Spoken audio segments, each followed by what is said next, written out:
ကျွန်တော်က14နှစ်သားမှာကားတိုက်ခံရတာနော်ဆိုတော့ကျွန်တော်စီးတဲ့စပိန်နဲ့ကားနဲ့မျက်နှာချင်းဆိုင်လေတီးထလိုက်တာဆိုတော့ကျွန်တော်ကလေဒီဆေးရုံပေါ်မှာဘယ်လိုလဲတတိလစ်သွားတာပေါ့နော်တတိလစ်ပြီးတော့တန်းကျွန်တော်ဆေးရုံရောက်တယ်ဆိုတော့ကျွန်တော်ဒီအောက်ပိုင်းတွေကိုဒီမဖြတ်ရအောင်ပေါ့လေနော်ကားတိုင်းမျိုးအကုန်ကျိတ်သွားလိုက်တော့စပိန်ခွက်ရသားနဲ့ကျိတ်သွားတော့အကုန်လုံးအောက်ပိုင်းကြီးကြည်ကုန်တယ်လေနော်ဒူးတွေဘာတွေအကုန်လုံးလက်ထွက်ပြီးတော့ကြည်ထွက်သွားတယ်လေဆိုတော့ကျွန်တော်ဘယ်လိုခေါ်မလဲမဖြတ်ရဖို့တော့ဆရာဝန်ကြီးကစူးစမ်းပေးပါတယ်တညအလုံးကျွန်တော် operation လုပ်တယ်အကြောတွေအကုန်ပြန်ဆက်အယိုးတွေအကုန်ပြန်ဆက်ပါညာပေါ့ပြီးတော့ POP ကားအဲ့ဒါမျိုးနဲ့ကျွန်တော်ထားပေးတယ်ဒါပေမဲ့ဘယ်လိုခေါ်မလဲမအောင်မြင်နိုင်ဘူးပေါ့အောက်ဘက်ကကျွန်တော်ပုတ်သွားတော့ကျွန်တော်ကလေ shop လည်းဖြစ်ပြီလေတော့ခါတဲ့အဲ့ဒါနဲ့အပုတ်နဲ့ဆက်နေတော့လေနော်လူကမရတော့ဆိုတော့ဒီဟောက်တော့ဖြတ်ကိုဖြတ်မှရရမယ်ဆိုတော့လေဆိုတော့မေအယိုးပါတကူတွေမေဆေးပါတကူတွေချက်ချင်းရောက်လာကြတယ်ကျွန်တော် shop ဖြစ်ပြီးတတိလစ်ပါရဆိုမှပဲ short ထပ်ဖြစ်တယ်ဒါမျိုးလေနော်ကားဆိုအဲ့လိုမျိုးနဲ့လေနော်ဆိုတော့ကျွန်တော်ကလေဆေးုံတက်တော့ဆေးုံမှာဘယ်လောက်ကြာလဲဆိုတော့73လတောင်ကြာတော့နော်တစ်နှစ်လောက်တစ်နှစ်နဲ့တလားတောင်ကြာတာလေဆိုတော့ဆေးရုံမှာတော့နည်းနည်းပျော်သွားတာလေဆေးရုံစင်းနေတိတ်မစင်းချင်ဘူးဆရာမလေးတွေနဲ့လေဘာဘလို့လဲမသိပျော်တာအဲ့လာမျိုးနဲ့လေအဲ့ဒါနဲ့ကျွန်တော်ကလေတလားခြေထောက်ကဖြတ်ဖို့ဖြစ်လာခဲ့ပြီးမဖြတ်မရတော့အဲ့နဲ့အယိုးပါတကူတို့မေဆိုးပါတကူတို့ကသူတို့ဘလို့စီးဝေးကြတာပေါ့ကျွန်တော်ရဲ့ခြေထောက်ကိုဖြတ်ဖို့ကြီးတဲ့အခါမှာကျွန်တော်ရဲ့ BP တိုင်း BP က40ကျော်ပဲရှိတယ်တကယ်ဆိုအသက်ငင်နေတာလို့ပြောတာအဲ့လိုပဲလေအသက်ကငင်နေပြီကျွန်တော်ကကျွန်တော်ခြေထောက်ဖြတ်တုံးကပါတဲ့ဦးကျင်ပေါင်စမဆွန်ကျင်ရဲ့အဖေနေတော့ခွဲဆိုင်လက်ထောက်ဆိုတယ်သူကိုယ်တိုင်ပြောတာတကယ်ဆိုမင်းကတည်နေတာမင်းတည်ပြီအသက်ကမျိုးလေအဲ့လိုငင်နေတာပေါ့အသက်ထွက်ခါနေလဲဆက်ဆက်လေးပေါ့သူက vibration ပြဖြစ်ဖြစ်လေးထားပြီးပဲသွားတော့တာလေအဲ့လိုမျိုးအခြေအနေမှာဆိုတော့ဘာပဲဖြစ်ဖြတ်ကိုဖြတ်မယ်ဆိုတော့ဘလို့လဲဖြတ်ဖို့ကအဲ့ဒီအနေထားမဖြစ်နိုင်ဘူးလေနော်ဆိုတော့ကျွန်တော်ဖေဖေကိုခေါ်ပြောတယ်ခင်ဗျားရဲ့တားရဲ့အခြေအနေကတော့ဒါမျိုးအနေအထားဖြစ်နေပြီဆိုတော့operation တော့လုပ်ပေးကြည့်မယ်အောင်မြင်မယ်ပေါ့မအောင်မြင်လည်းမအောင်မြင်ပေါ့မအောင်မြင်ဖို့ကတော့69.99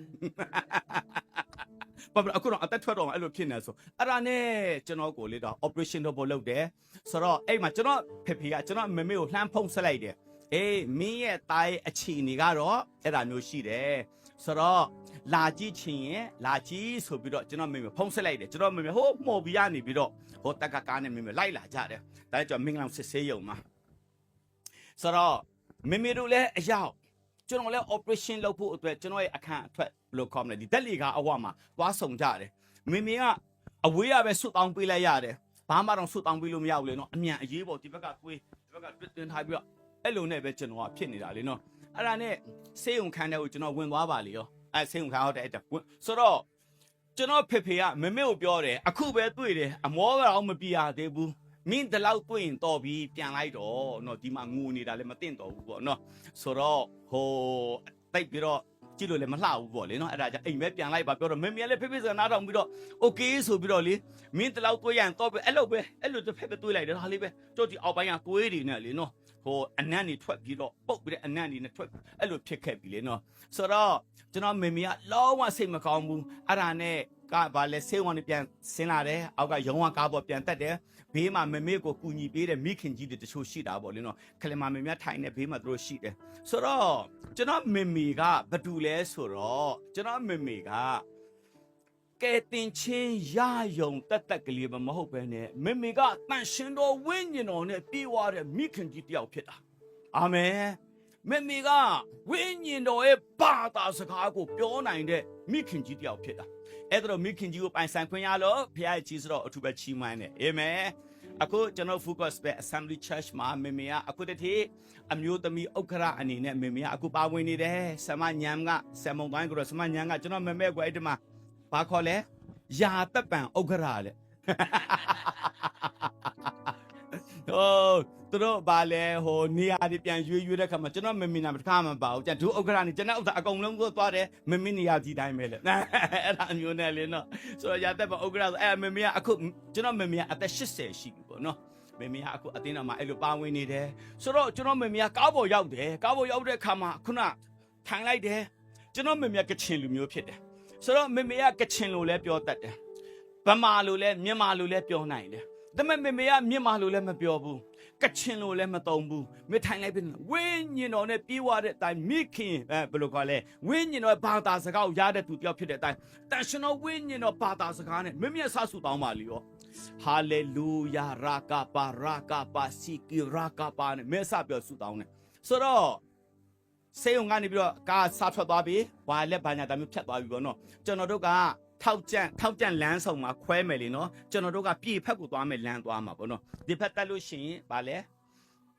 မန္တလေးလမ်းပေါ့နော်ကျွန်တော်မန္တလေးကိုမသွားဘူးဒီဘက်ပြည်ဖက်ကိုသွားမယ်လမ်းကိုချိုးမှာပေါ့နော်မှော်ပြီးကိုသွားမှာဆိုတော့အဲ့မှာဆိုတော့မေမေက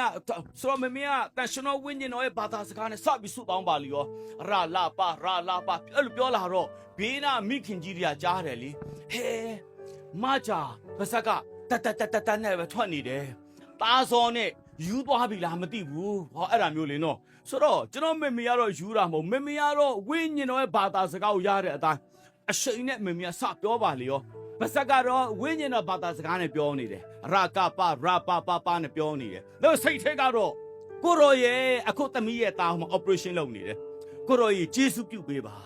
သူ့အပေါ်မှာကောင်းချီးပေးပါကိုရောလူအနေနဲ့တော့မျောလင်းစရာမရှိတော့ဘူးဒါပေမဲ့ကိုရောတတ်နိုင်တော့ကြောင့်ဂျေစုတင်တယ်ကိုရောဂျေစုပြုပေးပါလို့ပဲမေမေကစိတ်ထက်ကပြောတယ်ဒါပေမဲ့စကတော့ဝိညာဉ်တော်ဘာသာစကားနဲ့စပြောနေတယ်အဲ့ဒါနဲ့